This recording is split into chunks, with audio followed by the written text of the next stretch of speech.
जब सुने के होई भोजपुरी गाना बस बजे के चाही गाना। ए भौजी के जे हमरा अब शादी करे के बड़ी मन करो है। अच्छा तभी से ये सब करे के मन करे लगले। अब तो मैट्रिक इंटर भी पास कर गई, अब कहिया होते?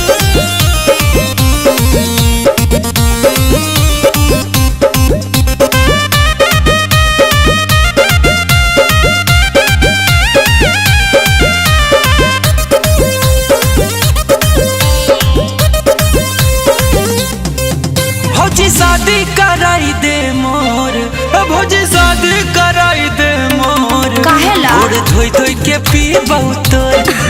भौजी शादी कराई दे मोर। अच्छा। गोड़ धोई धोई के पी बहुत। बर्दाश्त न होबो का? सब साथी के हो गेलै शादी, हम नहीं पहनलियै मोर। बर्दाश्त करो। भौजी शादी कराई दे मोर। अच्छा। गोड़ धोई धोई के पी बहुत। भौजी शादी कराई दे मोर। गोड़ धोई धोई के पी बहुत। अरे मार्केट में जाके बर्दाश्त के टेबलेट किन के खा तब तक।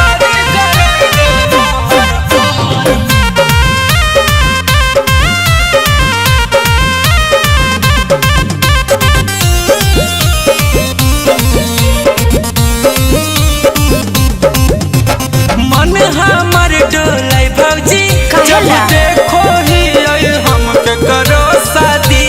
अच्छा।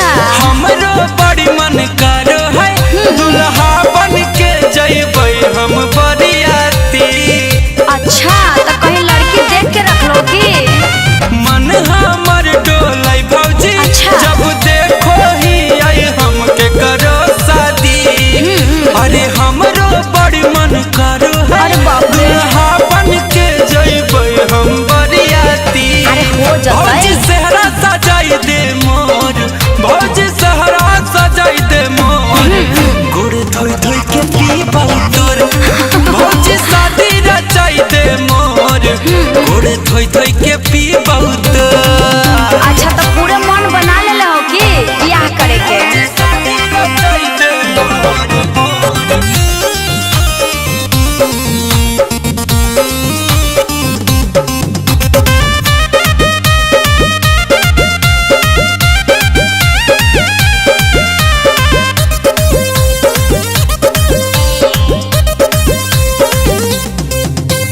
तोरो नहीं मन लागो है भौजी। अच्छा। हम बुझो ही आई चाही तोहरा गोतनी। हाँ वो बात तो है। एने ओने तो खोजबो की। अच्छा। हो गेलै तोर भौजी बहिनी। अच्छा तो तू हमरा बहिने पर आंख गड़ेले हो। तोरो नहीं मन लागो है भौजी। हम बुझो ही आई चाही तोहरा गोतनी। हाँ तो की? एने ओने की खोजबो तू। बड़ा हो गेलै भौजी तोर बहिनी। अच्छा सोचिए। भौजी जोड़ी लगाई दे मोर।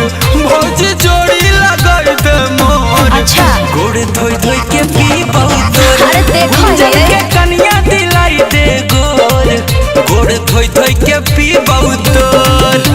भौजी की? पंडित जी के बुलाहो ने, काहे ले? लगनियो बड़ी अच्छा है। अच्छा तब तो होइए जाओ।